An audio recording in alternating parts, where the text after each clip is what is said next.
Ahead on the Silver Lining, it's Championship Saturday. 16 programs qualified for the D2 2024 Women's Lacrosse Championship. We're now down to the final two.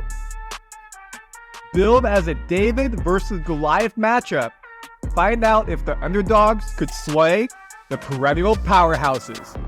Plus, we have an exclusive interview with the championship game's most outstanding player. You don't want to miss her thoughts on what propelled her to rarefied company. All that and more on the Silver Lining right now. Only 5 NCAA programs have ever had their men's and women's team in the championship game the same year. The last time it happened in D2 lacrosse, 2011, with Adelphi University. The women's team won, men's team lost. This year in 2024, the men and women's program are back in their respective championships. Here in Orlando, Florida, the Lady Panthers are facing off against University of Tampa. The Spartans have never been to the NCAA semifinals, let alone the finals. First time here, could they get their first championship while Adelphi is going for their 10th? After going down 3-0 after 5 minutes in the semifinals versus Regis, Tampa told me in their press conference they wanted to start the finals much better. And they did. Tampa went up 3-0 after 5 minutes behind a hat trick by Sophie Risk. Tampa received 3 cards in the first quarter, resulting in 2 Adelphi goals. The first quarter ended 5-3 behind Risk 4 goals for Tampa. Tampa didn't let their foot off the gas to start the second. Tampa put 2 more in the net, with Sophie netting her 5th goal of the game. She had 42 goals coming into this game. The junior scored 5 goals in the away league game against St. Leo. That was an 18-1 win. Here in the Natty Championship, the midfielder has 5 goals in the first 20 minutes of the game. The Spartans goalie, Alec Walling, made multiple big saves in the quarter, helping her team to an 8-3 halftime lead. The 5-goal deficit, the biggest for Adelphi all season. Their previous high was 3 goals. It got worse for the Panthers to start the third quarter as the Spartans pushed their lead to 10-3. Finally, after a drought of 29 minutes of game time, Adelphi scored off a free position from Alexandra Liggio. It was one of her 4 goals in the game, a team high. It was their first goal since the first quarter. The Panthers ended the third quarter down 10-4, well below their goal average per game of 15 goals. They would need to play a perfect fourth quarter to be able to hoist their 10th trophy in program history. Tampa ensured no comeback could get started by again scoring the first 2 goals of the quarter, increasing their lead 12-4. Freshman Sarah Hinkle took over for her teammates, scoring 4 goals in the second half. She doubled her season goal total from 4 to 8. Tampa prevailed 13-8, winning their first women's lacrosse championship in program history.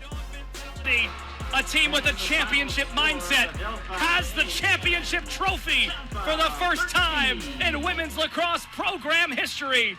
It's a dominant effort over Adelphi, 13-8 here in Winter Park.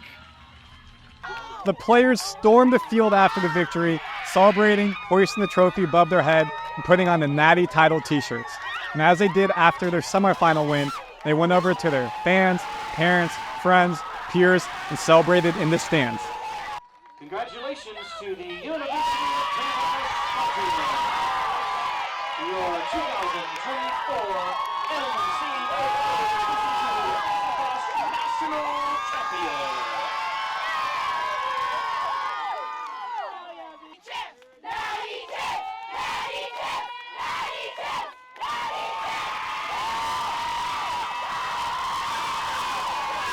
After the trophy celebration, it didn't stay here on the field. They moved to the parking lot and hosted a big dance party.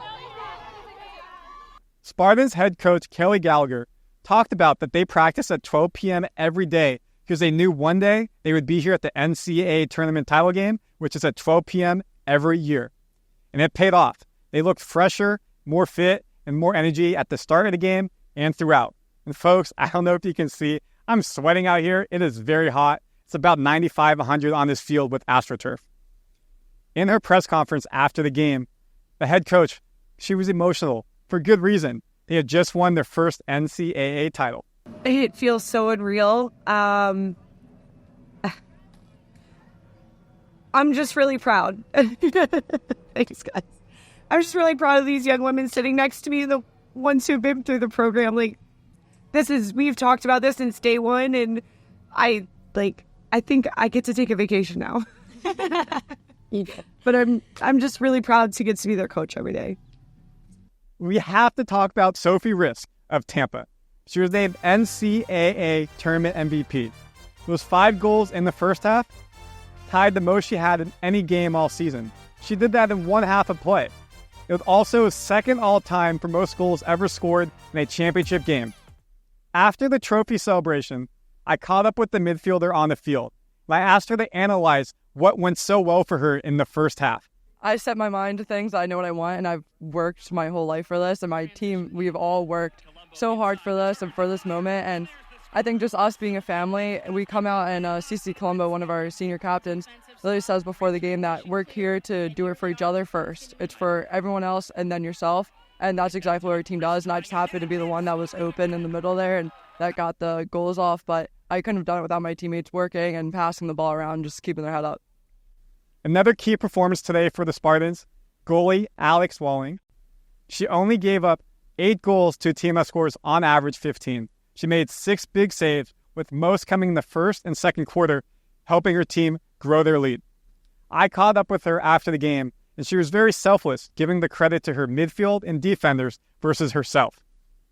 Yeah, I mean, it really started, honestly, with the offense, the attack. They had a great ride this game, prevented the ball from getting down to our side as fast as possible. And obviously, my defenders played amazing, pressured out well. They handled the heat amazingly. Any ball that was on the ground, they got it, or they made it a 50-50 ball, wasted the clock. And then, obviously, any shot I saw in cage, it was the best possible shot for me to see because they put them in a great place. For this Tampa team, this was supposed to be a rebuilding year. I heard multiple players saying that when they were receiving their trophies. Best rebuild ever, right? And how will they celebrate their first trophy? We're going to have some fun. We're going to Disneyland. I'm just kidding. We're just going to have fun. We're just going to cherish my last few days as, Tampa Spartan. I'm just going to, I don't know. We're just going to cherish our moments together. For Adelphi, they're still the winningest program in D2 women's lacrosse history. 9 titles did not become 10. Head coach Pat McCabe, in his press conference after the game, he analyzed what went wrong today for his team. We didn't have it in a lot of areas today, and it was kind of across the board. It wasn't any one person. They played their hearts out. We just something was missing today. And, do you give Tampa credit for that? Sure. But I know that we didn't have our best game, and I would have liked to have done that on this stage. But we just didn't have it, and sometimes that's the way it goes. Overall, it's been a really fun week here covering the NCAA D2 Women's Lacrosse Championships in Orlando, Florida. We've seen some blowouts. We've seen some close games. At the end of the day, only one team will go home happy, and today, that's University of Tampa hoisting their first title in program history. For the last time in this hot Orlando sun, reporting from Showalter Field for the Silver Lining, I'm Randy Silver.